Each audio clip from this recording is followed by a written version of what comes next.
It begins like this. You're standing in front of the bathroom mirror, toothbrush limp in your hand, staring at your own reflection as if seeing a stranger. Maybe the test is still lying on the counter, screaming its silent pink or blue verdict at you. Or maybe it's just a hypothetical, a fear curled up deep inside you, like a sleeping animal you don't dare wake. Either way, the question hangs in the air like a scent you can't wash away. What if I'm not ready to be a mom?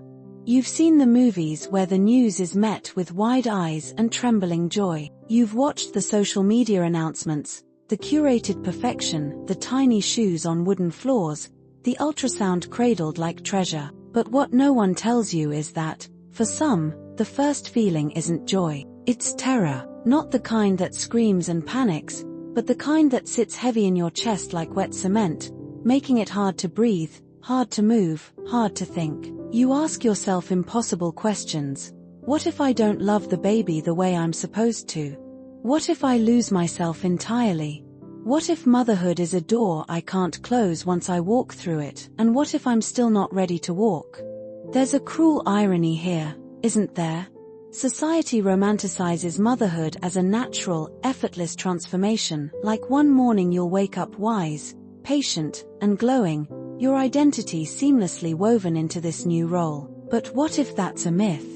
What if readiness isn't something that descends on you like morning dew, but something that some women claw toward, bloody-fingered and uncertain, never quite sure if they've arrived? You begin replaying your life in snapshots, the late nights when you could barely keep a plant alive, the times you craved escape when things got hard, the arguments you lost control over, the quiet moments you needed to be alone just to remember who you were. You think about your ambitions, your unfinished dreams, the version of yourself you are still building, carefully, brick by brick. And a voice inside you whispers a brutal truth. Maybe I'm not ready to give all of that away. But then comes the guilt, hot and fast. You think of all the women who would give anything to be in your place. The ones who are fighting silent battles with fertility drugs, hospital visits, hope rising and falling with every cruel test result. Who am I, you wonder, to hesitate, when others would run barefoot through fire for this chance? Shame tightens its grip around your throat, an invisible hand daring you to speak the unspeakable. I'm scared. I'm not ready. I don't know if I ever will be. What no one prepares you for is the paradox, that love and fear can live side by side in your heart, clawing at each other, both trying to win. That you can want a child desperately and still mourn the life you might be leaving behind. That readiness isn't a switch you flip, but a messy, uneven road paved with doubt, grief, longing, and stubborn hope. Maybe you catch yourself glancing at your friends who have crossed this invisible threshold. They post pictures with soft-filtered smiles, baby-wrapped in pastel blankets, making it look easy. But you catch the haunted glint in their eyes when they think no one's watching. You hear the crack in their voices when they talk about sleepless nights, about losing pieces of themselves they aren't sure they'll ever get back. Maybe readiness isn't even the right question. Maybe it never was. Maybe the real question is, how do you make peace with the parts of yourself that will be lost and the parts that will be born? You realize, standing there under the harsh bathroom light, that being ready might be a fantasy as hollow as perfection itself. Readiness implies certainty, and who among us can say with certainty who they will become on the other side of such a monumental transformation? You want guarantees, that you will still recognize yourself, that you will still have room to breathe, that you will know how to love without drowning in responsibility. But life does not deal in guarantees, only choices, only leaps into the unknown. And maybe, just maybe, admitting that you're scared, admitting that you're not ready isn't weakness. Maybe it's the first flicker of real strength, a whispered, defiant truth in a world that demands silence and smiles. The toothbrush falls from your hand. It clatters against the porcelain sink, loud in the stillness. You take one breath, then another, feeling the weight of the moment pressing against your skin. Somewhere inside you, the questions are still raging. But now there is another, quieter voice, almost drowned out by the noise. It's okay to be afraid. And that's where the real reckoning begins. You don't tell anyone right away. Not your friends, not your mother, not even the person who helped you get here. You carry the knowledge like a stone in your gut, feeling its heaviness every time you laugh at a joke that suddenly doesn't feel funny anymore, every time you pass a playground and feel a cold, unfamiliar dread instead of a wistful smile. You imagine trying to explain it to someone, how the very idea of motherhood feels both sacred and suffocating, how your chest tightens when you think about losing your freedom, the spontaneous road trips, the lazy Sundays, the way your body still feels entirely your own. How do you confess to something so taboo? That there is grief hiding in your ambivalence. That part of you feels like you're standing at the edge of a vast ocean, and no one has taught you how to swim. You start to notice the way society talks about mothers: selfless, giving, nurturing, strong. Words that feel less like compliments and more like life sentences. You picture yourself losing your name, becoming mom and nothing else, your own dreams packed away into a cardboard box labeled maybe later. You wonder if anyone ever truly prepares for that silent erasure, the gradual fading of the person you fought so hard to become. And yet, another part of you aches with a different kind of longing, the primal, gut-deep yearning to protect, to love, to hold something fragile and new in your arms. You think about tiny socks, about lullabies hummed in the darkness, about being the one someone reaches for in fear or hunger or heartbreak. You think about leaving a piece of yourself behind when you're gone, a living echo of all your fiercest hopes. The contradiction is unbearable. It tears at you, relentless and unsolvable. How can I want and not want this at the same time? You wonder, what does it mean if the idea of loving someone terrifies me more than anything else?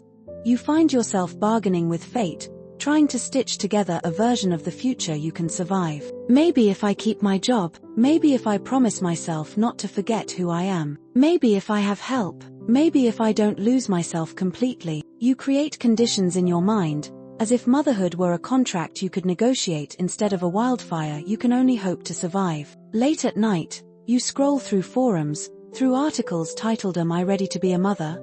They offer lists: financial readiness, emotional maturity, support systems. You check the boxes dutifully but feel no closer to clarity, because readiness isn't measured in savings accounts or relationship statuses. It's a ghost that flits just out of reach, visible only in the quietest, most vulnerable corners of your heart. You replay every decision you've ever made, wondering if they were signs: the times you pulled away from relationships that asked too much of you, the days you savored your aloneness like a rare fruit. You think about the moments you felt selfish, ambitious, restless, and you ask yourself if those are qualities you can afford to carry into motherhood. Maybe you tell yourself a cruel story, that you are broken somehow, defective, unworthy of this role that seems to come so naturally to others. Maybe you wonder if there is something missing in you, some vital piece of wiring that never connected properly. But what if it's not brokenness at all?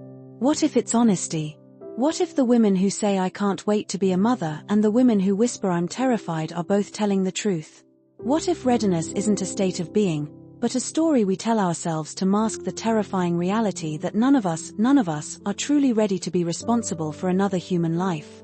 You think about the enormity of it, the endless decisions, the constant vigilance, the terrifying responsibility of shaping a brand new soul. You think about the sleepless nights, the moments of pure helplessness, the possibility of failure so profound it leaves scars on both of you. And then, almost against your will, you think about something else. You think about resilience, about the ways you've survived things you once thought would break you, about how you learned to comfort yourself on the darkest nights, about how every scar you carry is proof that you loved, that you risked, that you refused to numb yourself against the sharp edges of life. Maybe this fear you feel now is not an omen. Maybe it is a testament to how deeply you understand what is at stake. Maybe it is a sign of how fiercely you will fight, not just to be a good mother, but to be a whole person inside of it. You imagine standing in the delivery room one day, raw and broken and remade, holding a life that will see you not as the sum of your doubts and fears, but simply as theirs. You imagine crying, not just from love, but from grief for the woman you were before, and realizing that grief and joy can coexist, tangled and inseparable, like roots growing around each other underground. There are no guarantees, no perfect paths, only this, a choice to be made, trembling and holy and impossibly real. You press a hand against your stomach or the phantom space where a life might someday be, and close your eyes. The war inside you is not over, but now, you understand, fear does not mean you are incapable. Doubt does not mean you are unworthy. Readiness is a myth, and the next step, whatever it is, will not be made from certainty. It will be made from courage. The days stretch long and heavy after the realization settles in your chest. It doesn't make the fear disappear. It simply sharpens your awareness that fear was never the enemy, it was the evidence that you are awake, that you are willing to see the full weight of what motherhood demands, instead of sleepwalking toward it, expecting it to be easy or automatic. But now, new questions rise, quieter but just as urgent. What if readiness isn't about certainty but about willingness? What if love isn't a guarantee you feel right away, but something you choose over and over, in the dark, even when it's hard?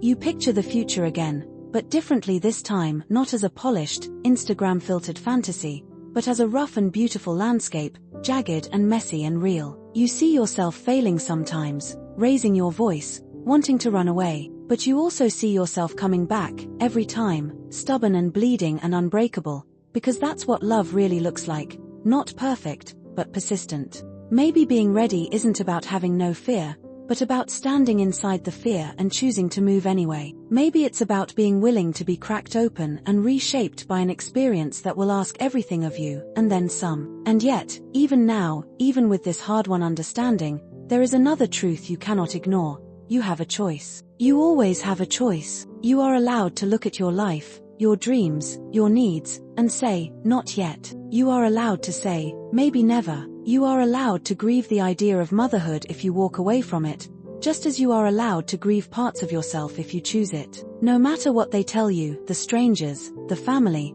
the culture that treats a woman's womb like public property, you are not broken for hesitating. You are not selfish for wanting a life beyond sacrifice. You are not heartless for questioning whether you can be a mother and still be yourself. You remember now, more sharply than ever, that motherhood is not salvation. It is not an antidote to loneliness. It is not a cure for emptiness. It is not a trophy for a life well lived or a missing puzzle piece that will make you whole. If you come to it, it must be with your eyes wide open, knowing that it will ask for more than you knew you had, and that sometimes, it will take more than you wanted to give. And if you choose it, if you leap despite the terror pressing down on your ribs, it must be because there is a yes inside you, however small, however uncertain, a yes that says, I am willing to become something I do not yet understand. I am willing to lose pieces of myself and trust that new ones will grow in their place. Or maybe your yes is different. Maybe your yes is to yourself. Maybe your yes is to a life where you get to stay sovereign, where your creations are ideas, art, adventures, relationships that flourish because you never gave away your own oxygen first. There is no cowardice in either choice. There is only the brutal, beautiful act of standing at the crossroads of your life and refusing to be pushed one way or the other by fear, guilt, expectation, or shame. You sit with all of it, the fear, the longing, the guilt, the defiance, and let it break over you like a wave. You do not flinch. You do not look away. You are not here to be comfortable. You are here to be honest. And honesty demands a different kind of bravery than the world usually celebrates. It demands that you admit that motherhood is not the right path for every woman at every moment. It demands that you admit that readiness is fluid, not fixed. It demands that you honor the truth of your own heart more than the noise outside of it. You realize now that whatever choice you make, it will cost you something. Every path does. But you are no longer willing to pay for your life with your silence. You will not let anyone, no well-meaning friend,